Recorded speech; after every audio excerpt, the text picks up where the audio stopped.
Welcome to the dark world of scary stories. A place where every sound is a premonition of the unknown, and every shadow is a step into another dimension. If you're ready to open the door to the scariest secrets, subscribe to the channel and don't forget to hit the bell, because the scariest is yet to come. Turn on the light and let's begin. The cursed mirror. When Henrietta first saw the old mirror in the basement of her grandmother's house, she didn't pay attention to how dark its glass was or how faintly it reflected the surrounding space. It was just an ordinary antique object, neglected and covered with a layer of dust, one that had been overlooked for many years. Henrietta hadn't thought much about it until the moment she first looked into it. She had always been prone to curiosity, and even now, overwhelmed by the musty atmosphere of the basement, where each step made a dull sound on the old wooden floors, she couldn't resist.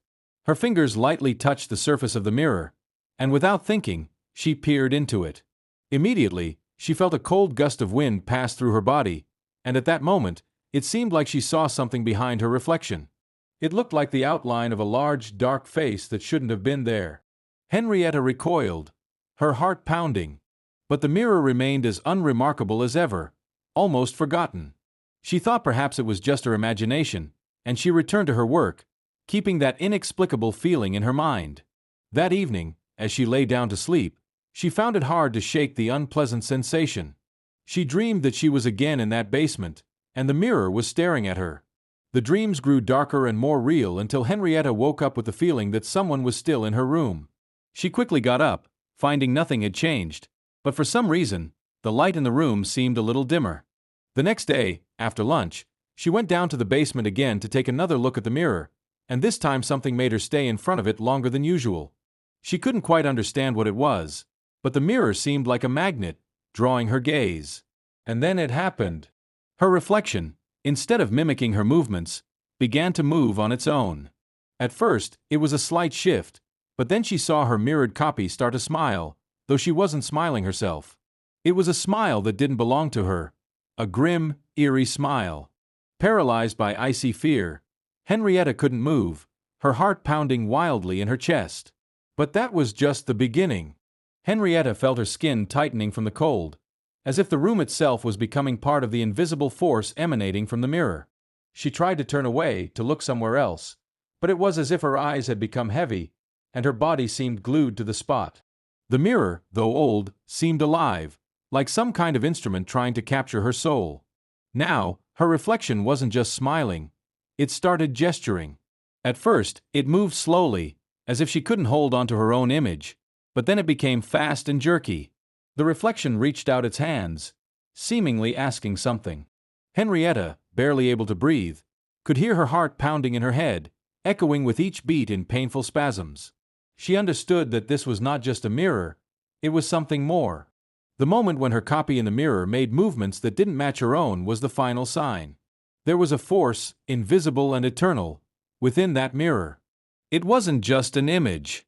It was a shadow, something waiting for the one who dared to look at it too long. Henrietta knew she shouldn't have looked. Trying to tear her gaze away, she started to step back, but at that very moment, her reflection took a step toward her, crossing the barrier of the glass, as though breaking through it. Now, she couldn't tear her eyes away from this chilling image, which increasingly took the form of a person who was no longer her reflection.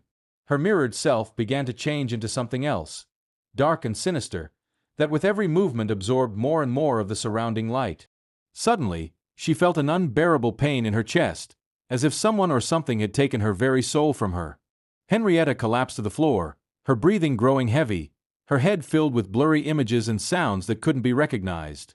She was certain something was taking her, as if pulling her from the inside out, leaving only emptiness behind. Her body no longer obeyed.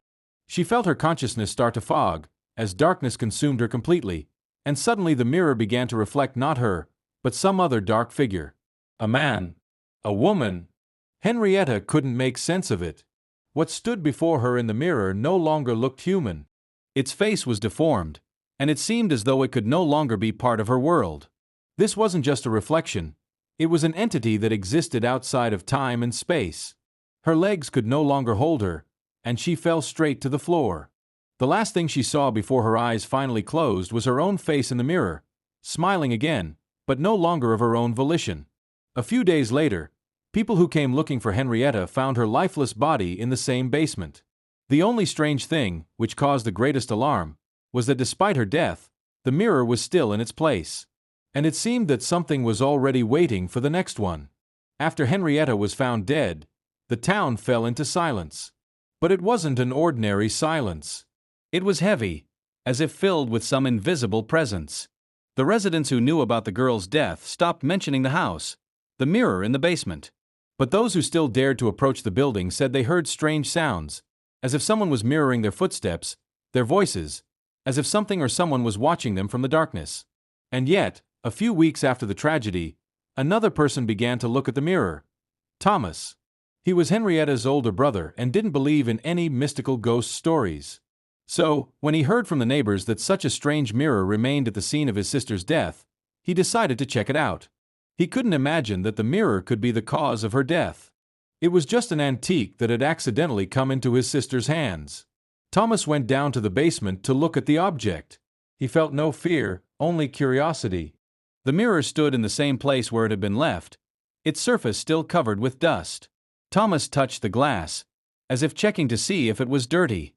And then he heard the sound, a faint rustling, as if it was coming from the mirror itself. Thomas froze. He didn't want to look, but something inside him compelled him to gaze. His eyes fell on the reflection. Immediately, he felt the air in the room grow thick, as if time had slowed. In the mirror, his face began to change. It was no longer his own. It became cruel, merciless, and a smile spread across the reflection's face, as sinister as the one Henrietta had seen. Thomas tried to look away, but couldn't. He felt his body growing weary, as if something or someone was draining his strength. Each movement became slower, and his heart began to pound painfully in his chest. The mirror, which had been a silent witness to everything, seemed to devour him, absorbing every fear, every emotion that arose within him. With a sudden burst of energy, he pulled himself away from the mirror and ran upstairs, but the feeling didn't leave him. All the sounds around him seemed distorted, as if he was indeed still part of that reflection. Thomas went without sleep for several nights, his mind consumed by fear of the mirror. His face kept appearing to him in the darkness, and he understood that the mirror now reflected not just people. It reflected souls, and anyone who looked into it would inevitably fall into its grasp. Unable to endure any longer, Thomas decided to destroy the mirror. He returned to the same basement, feeling how with each step the darkness grew deeper, and the air grew heavier. He took a hammer, raised it above his head, and struck the mirror with all his strength. The sound, which was like the scream of the glass itself, deafened him. The mirror cracked, and in that moment, Thomas felt the cold wrap around his body. He screamed when he saw his own reflection in the shards of glass, laughing at him, just as it had done with Henrietta. At that moment, he realized, the mirror couldn't be destroyed. The reflection was not limited to the material confines of the glass. In the hours that followed, Thomas was never seen again. Everyone searched for him, but no one found him. Yet, the mirror that had cracked still stands in the basement. And it waits. It waits for the next one who makes the mistake of gazing into it. And when the entire town had already forgotten what had happened in that old house, where the cursed mirror stood, a new family arrived, the Martins. They were new residents of the town and knew nothing of the horrors hidden within the walls of the house. To them, it was just an old, abandoned property that could be purchased for a cheap price.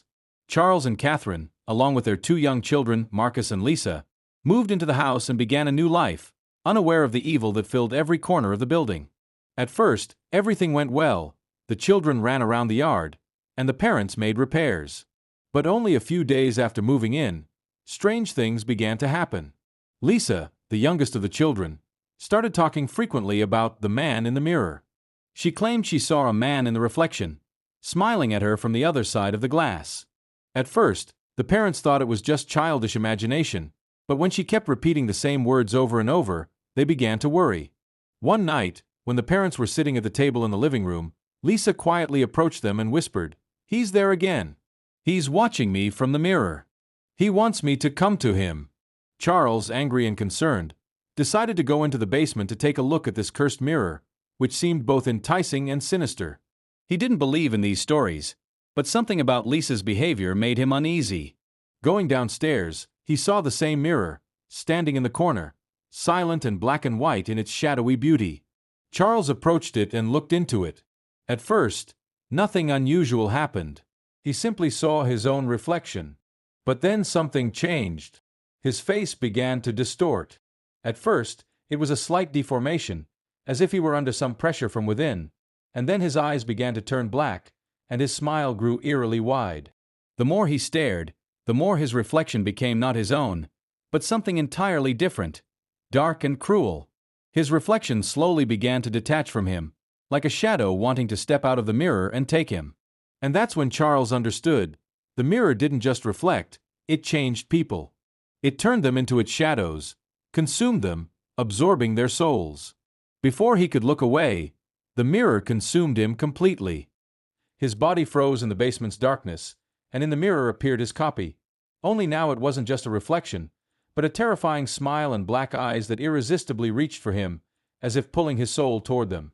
Lisa, hearing strange sounds from the basement, ran to the stairs and saw the shadows cast by the light from the lamps on the walls beginning to move, as if alive. She started screaming, and her cries tore through the silence of the night. Something was moving in the basement. Something new that was once again consuming everything around it. The shadows began to engulf the whole house, and all that remained was the same mirror, still whispering, luring its next victims. Catherine, hearing her daughter's screams, rushed downstairs, and when she saw the mirror, she understood what was happening. It was what she had feared, and what she had tried to avoid. But it was already too late. From the mirror emerged something dark and formless. It was not a reflection, but a true horror with no boundaries. Catherine saw how the dark creature slowly began to approach her. She tried to step back, but her legs felt heavy, as if something were tying her to the spot. The reflection in the mirror was no longer human. She saw how it expanded, filling the space, tightening around her. In the final moment, when all seemed lost, Lisa, overcome with panic, broke free from her mother's grasp and ran toward the mirror to smash it. But before she could do so, the dark eyes, getting closer and closer to her, finally grabbed her by the arm. And the mirror took another soul. Only a few weeks later, when the police arrived in response to a call, they found a horrific scene. Each member of the Martin family was found lifeless, and the mirror still stood in its place, silent, as it had always been. An invisible, cold aura radiated from it, and it seemed to be waiting for new people. This mirror cannot be destroyed. This mirror cannot be broken. It will be there, waiting for the next person brave enough to look into it. And if you look, it will take you, just as it took them. And then no one will remember your name, only the shadow in the reflection. When Catherine saw the dark, formless creature begin to crawl out of the mirror, she realized it was not just a reflection. It was something more, something alive, something ancient, that had been hiding inside the mirror for centuries, waiting for those who dared to look into it for too long. And then something completely unheard of began. At first, the first hand slowly crawled out of the mirror. It was black, with no skin, its charred, dry bones creaking with every movement. The hand twisted the air around it, and a foul smell of rot emanated from its tips. Then another twisted body appeared, initially gray, and then, as it stretched upward, turned red, as if scorched by fire. It was striking and terrifying. The body was made of shadows, each movement tied to pain, to blood long dried up. Catherine tried to step back, but her legs no longer obeyed her. She could hear its mirrored reflection, mimicking every move she made. Her body felt heavy, her heart pounded frantically, as though trapped. Now, from the mirror, not just individual shadows began to emerge. They came out in groups, hand in hand, like distorted demonic creatures, each one part of a larger shadow. They were souls that had lost their human form. Their eyes were empty, their faces showing nothing but a horrific sorrow and pain.